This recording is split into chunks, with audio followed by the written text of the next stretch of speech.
Villain ಪಾತ್ರಕ್ಕೂ ಸೈ, ಹಾಸ್ಯ ಪಾತ್ರಕ್ಕೂ ಸೈ. ಸುಧೀರ್. ನೀನು ನನ್ನ ಕಾಲಧೂಳಿಗೂ ಸಮನಿಲ್ಲ ಅಂತ ಹಿಯಾಳಿಸಲು ಹೋಗಬೇಡಿ ಪ್ಲೀಸ್. ಏಕೆಂದರೆ ಈ ಧೂಳಿನ ಕಣಕ್ಕೆ ಒಬ್ಬ ಜಬರ್ದಸ್ತ್ ಪೈಲ್ವಾನನನ್ನು ಕೆಡವಿ ಹೆಣ ಮಾಡುವಷ್ಟು ತಾಕತ್ತಿದೆ. ಆ ಕಥೆಯನ್ನು ಆಮೇಲೆ ಹೇಳ್ತೇನೆ. ಸದ್ಯಕ್ಕೆ ನಮ್ಮ ಹೃದಯವಂತ ನಟ ಸುಧೀರ್ ಬಗ್ಗೆ ಹೇಳೋಣ. ಬೆಂಗಳೂರಿನ ಶಂಕರಮಠ ರಸ್ತೆಯ ಪ್ಯಾರಲಲ್ ರೋಡ್ನಲ್ಲೊಂದು ಮನೆ ಇದೆ. ಅದರ ಹೆಸರು ಅಂಬರೀಶ್ ನಿಲಯ. ಮಹಡಿ ಮೇಲಿನ ಮನೆಯ ಮತ್ತೊಂದು ಹೆಸರು ಅಮರನಾಥ ನಿಲಯ. ಏನು ವಿಶೇಷ ಗೊತ್ತಾ? ಈ ಮನೆಯ ಓನರ್ ಸಾಕ್ಷಾತ್ ಸುಧೀರ್. ಆಶ್ಚರ್ಯವಾಯಿತೆ? ಇದು ನಿಜ. ಒಂದು ಕಾಲದಲ್ಲಿ ಈ ಮನೆ ಕಟ್ಟುವಾಗ ಸುಧೀರ್ ಆರ್ಥಿಕ ಸಂಕಷ್ಟಕ್ಕೆ ಒಳಗಾದರು. ಆಗ ಇವರಿಗೆ ಸಹಾಯ ಮಾಡಿದವರು ಅದೇ ಅಂಬರೀಶ್. ಈ ಕಾರಣಕ್ಕಾಗಿಯೇ ನೆರಳು ಕೊಡುವ ಆ ಮನೆಗೆ ಅಂಬರೀಶ್ ನಿಲಯ ಮತ್ತು ಅಮರನಾಥ ನಿಲಯ ಎಂಬ ಹೆಸರನ್ನಿಟ್ಟಿದ್ದಾರೆ. ಇದು ಅವರ ಪೂರ್ವನಾಮ. ಸಹಾಯ ಮಾಡಿದವರನ್ನು ಮಕ್ಕಳು ಮೊಮ್ಮಕ್ಕಳು ಕೂಡ ನೆನೆಯುವಂತೆ ಮಾಡುವ ಈ ನಾಮಕರಣ ಶಾಸ್ತ್ರವನ್ನು ಇಡೀ ಕರ್ನಾಟಕವೇ ಪ್ರಶಂಸಿಸುತ್ತಿದೆ.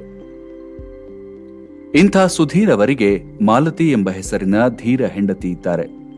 ಇಬ್ಬರು ದಂಪತಿಗಳು ಸೇರಿ ನಡೆಸುತ್ತಿದ್ದ ವೃತ್ತಿ ರಂಗಭೂಮಿಯ ಕಂಪನಿ ಇದೆ.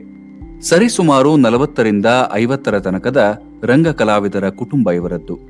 ಇಬ್ಬರು ಗಂಡು ಮಕ್ಕಳಿದ್ದಾರೆ, ನಂದಾ ಮತ್ತು ಕಿಶೋರ್. ಇಬ್ಬರು ವೃತ್ತಿ ರಂಗಭೂಮಿಗಾಗಿ ದುಡಿದವರೇ, ಸಿನಿಮಾದಲ್ಲಿ ಬದುಕು ಕಟ್ಟಿಕೊಂಡವರೇ. ಇಲ್ಲಿಗೆ ಈ ಕುಟುಂಬದ ಪರಿಚಯವನ್ನು ಕೈಬಿಟ್ಟು ಸುಧೀರ್ ಸಾವು ಬದುಕಿನ ಕಥೆಯನ್ನು ಮುಂದುವರಿಸುತ್ತಿದ್ದೇನೆ.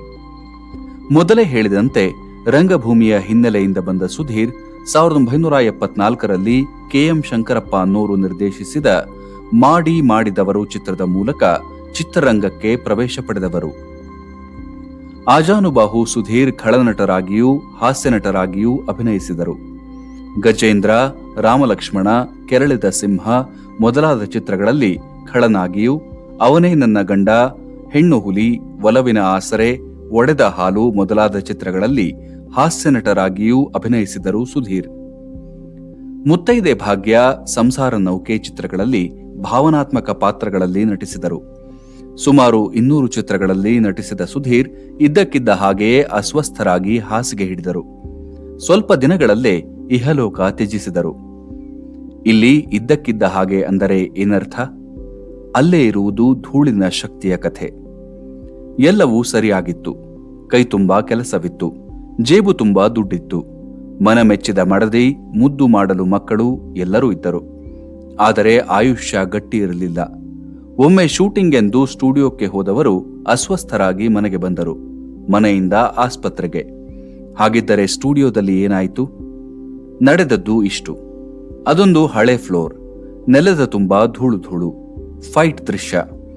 ನಾಯಕ ಕೊಡುವ ಗೂಸಾಕೆ ನೆಲದ ಮೇಲೆ ಬಿದ್ದು ಹೊರಳಾಡಬೇಕು. ಸುಧೀರ್ ಹಾಗೆಯೇ ಮಾಡಿದರು. 1, 2, 3, 4 ಟೇಕ್ ಆಗ್ಬೇಕಾದ್ರೆ ಮೂಗು ತುಂಬಾ ಧೂಳು. ಆ ಧೂಳು ಶ್ವಾಸಕೋಶಕ್ಕೆ ಹರಡಿ ಸುಧೀರ್ ಅಸ್ವಸ್ಥರಾದರು. ಎಷ್ಟೇ ಪ್ರಯತ್ನಿಸಿದರೂ ಅವರನ್ನು ಬದುಕಿಸಿಕೊಳ್ಳಲು ಸಾಧ್ಯವಾಗಲಿಲ್ಲ. So sad. ಅಷ್ಟೊಂದು ದೊಡ್ಡ ಪೈಲ್ವಾನನಂತಿದ್ದ ಸುಧೀರ್ ಕೇವಲ ಧೂಳಿಗೆ ನಲುಗಿ ಹೋದರು. ಅಲ್ಲಿಗೆ ಅವರ ಆಯಸ್ಸು ಮುಗಿದಿತ್ತು.